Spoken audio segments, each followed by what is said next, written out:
एक पेंडुलम है।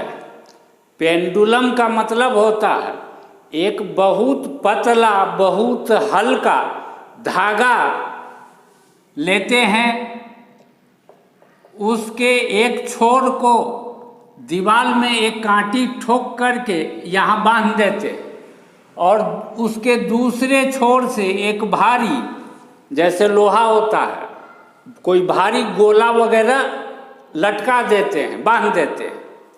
तो यह दीवार पर ऐसे वर्टिकली टंगा हुआ रहता है। अब यदि इस गोला को ऐसे खींच करके यहाँ तक लाएं और छोड़ दें, तो यह गोला यहाँ से चलना शुरू करेगा और यहाँ तक आएगा, फिर यहाँ से यहाँ तक आएगा, इस तरीके से ऑसिलेट करेगा।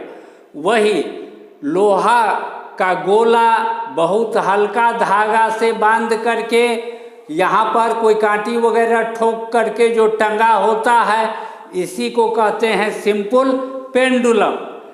तो एक पेंडुलम है जिसका लेंथ है 7 सेंटीमीटर, तथा इसको यहाँ तक ला करके जब छोड़ा गया तो यहाँ से यहाँ तक जो यह डिस्टेंस तय किया, यह आर्क लेंथ 11 सेंटीमीटर है। तो यह पेंडुलम कितना एंगल से घूमा, इस एंगल को डिग्री में लिखना। हम मान लेते हैं कि थीटा एंगल से घूमा। थीटा डिग्री से या थीटा रेडियन से यह नहीं कह रहे हैं। थीटा को चाहे डिग्री में लिखना, डिग्री में लिखेंगे, थीटा को चाहे रेडियन में लिखना, रेडियन में लिखेंगे। थीटा सिर्फ यह एंगल है, थीटा सिर्फ यह एंगल है, कोई रेडियन डिग्री अभी नहीं कह रहे हैं। अब हम जानते हैं कि theta is equal to L/R होता है, लेकिन इस फार्मूला का यूज करके जो थीटा मिलेगा वह रेडियन में मिलेगा, यह बात हम जानते हैं। तो this implies theta is equal to L के जगह पर L का वैल्यू 11 और R के जगह पर R का वैल्यू 7 रख देते हैं। इतना थीटा है, यह वैल्यू रेडियन में मिलता है।